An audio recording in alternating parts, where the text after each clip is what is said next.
Hey everybody, just want to do a little vid on this Carothers or Carothers Performance Knives CPK FK2 or Field Knife 2.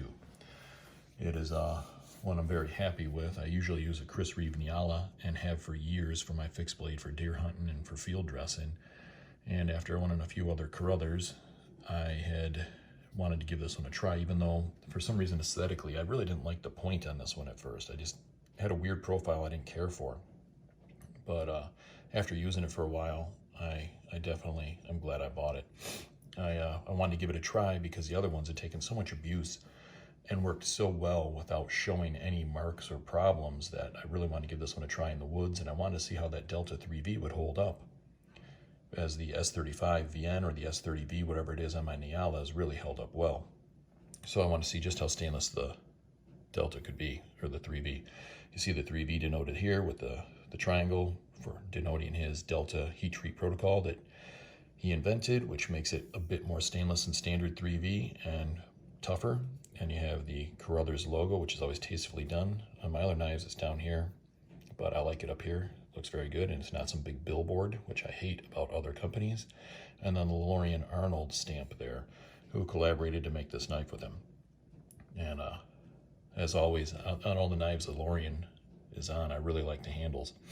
This one is, like the others, kind of contoured or textured in such a way that you really get a very comfortable grip. With a thin spot at the rear, your palm fills it up nicely, and then the swell filling your palm, it just really locks you in. I have extra large, I wear an extra large glove. My hands aren't monstrous, but I'm not a small person, and this knife still fits me well. There's enough that I'm not falling off the rear of the handle, and I'm not all the way up in the choil, or the front of the knife. I like to hold a knife further forward when doing work, which leaves enough room, still even enough for a saber grip. It's comfortable pretty much any which way. I like that they scale up the front of the scales on most of these, so you can get a little bit of a pinch grip to do small work or little cuts and still be comfortable. No real choil on this one, just kind of a beginning to sharpening notch, whatever you want to call it.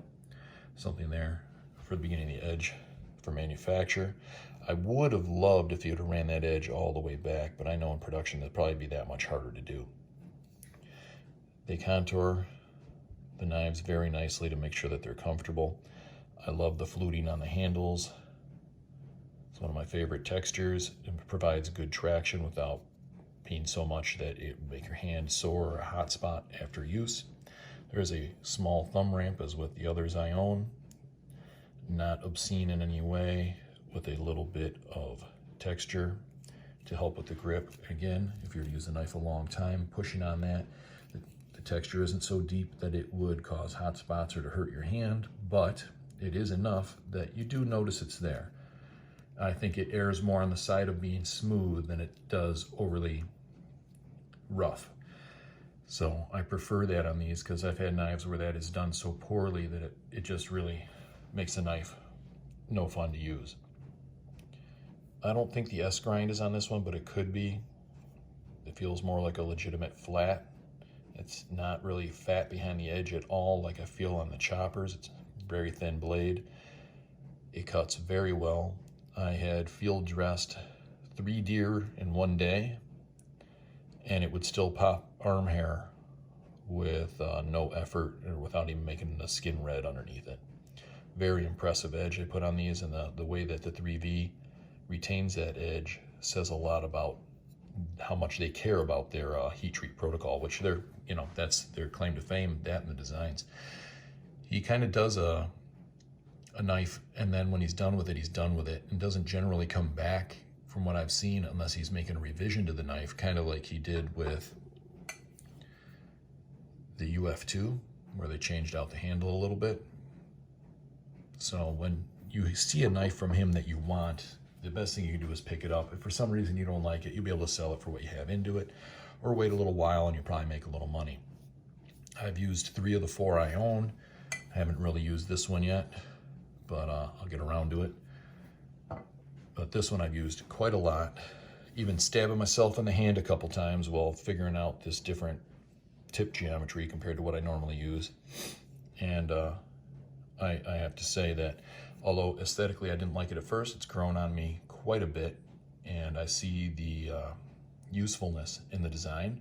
I've used it to make tinder for fires, screwing around in the woods, and just playing with it out in the backyard on a fire pit.